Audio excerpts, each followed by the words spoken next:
नमस्कार दोस्तों, स्वागत है आपका हमारे चैनल के नए वीडियो में। दोस्तों, यदि आप भी जो है ट्रेन टिकट बुक करते हैं या फिर ट्रेन टिकट बुकिंग का काम करते हैं तो आपके लिए जो वीडियो है बहुत ही इंपॉर्टेंट होने वाला है। आज की इस वीडियो में हम बात करने वाले हैं, यदि आपने जो है तत्काल ट्रेन टिकट बुक किया है तो यदि तत्काल ट्रेन टिकट आप कैंसिल करते हैं तो उस केस में जो है आपको कितना अमाउंट का जो रिफंड है वो आपको मिलता है, कितना चार्जेस जो है आपका यहाँ पे लगने वाला है। तो चलिए वीडियो को सबसे पहले बात कर लेते हैं। यदि आपने ट्रेन टिकट तत्काल में बुक किया है और यदि आपका जो टिकट है वो कंफर्म टिकट है तो कंफर्म टिकट के केस में जो है यदि आप स्लीपर, एसी, नॉन एसी या फिर कोई सा भी जो आपका टिकट है सेकंड क्लास, यदि आप उसे कैंसिल करते हैं तो कैंसिल करने पे यदि आपका टिकट कंफर्म है तो आपको 0 रुपीज़ का जो अमाउंट है वो आपको रिफंड मिलेगा। मतलब जो है किसी भी प्रकार का रिफंड जो है, यदि आप TDS भी भरते हैं तो उस केस में भी जो है अमाउंट आपको नहीं मिलता है यदि आपका जो ट्रेन टिकट है वो कन्फर्म है।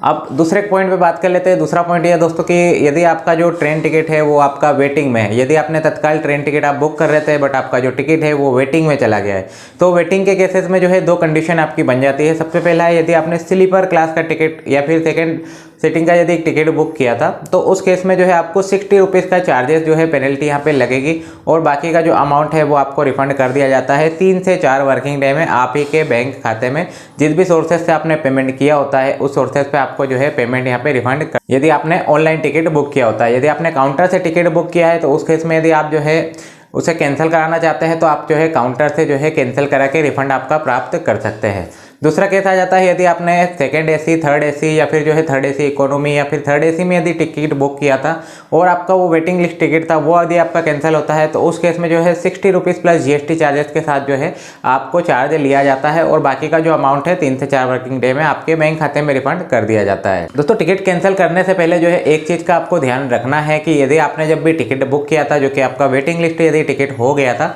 तो सबसे पहले जो है PNR का जो स्टेटस होता है वो आपको चेक कर लेना है। कभी कभी क्या होता है कि आप टिकट बुक करते हैं, यदि आपका 1 या 2 वेटिंग में चला जाता है तत्काल टिकट तो उस केस में क्या होता है दोस्तों कि यदि किसी ने व्यक्ति ने टिकट कैंसिल किया है तो आपका जो टिकट है वो कंफर्म हो जाता है। कंफर्म होने के बाद जो है आपको यहाँ पे चार्ट बनने के बाद ही मैसेज आता है, बट उसके पहले ही टिकट आपका यदि कंफर्म हो जाता है उस केस में यदि आप उसे कैंसिल कर लेंगे तो आपको जो है किसी भी प्रकार का रिफंड यहाँ पे प्राप्त नहीं होगा। तो सबसे पहले जो है आपको PNR नंबर का जो स्टेटस है उसे आपको चेक कर लेना है कि आपका टिकट वेटिंग में ही है या फिर कंफर्म हो गया है। यदि वेटिंग में है तो आप उसे कैंसिल कर सकते हैं। यदि आप टिकट का जो है आपका स्टेटस कंफर्म हो गया है उस केस में यदि आप कैंसिल करेंगे तो आपको 0 रुपीज़ का अमाउंट रिफंड मिलेगा। दोस्तों, वीडियो यदि आपको पसंद आया तो वीडियो को लाइक, शेयर एंड कमेंट कर दीजिएगा और रेलवे से रिलेटेड जो है अपडेट देखने के लिए यदि आपने अभी तक हमारे चैनल को सब्सक्राइब नहीं किया तो चैनल को सब्सक्राइब कर लीजिए और बेल आइकन को दबा दीजिए जिससे वीडियो का जो नोटिफिकेशन है वो आपको मिल सके। तो मिलते हैं नेक्स्ट वीडियो में। जय हिंद, जय भारत।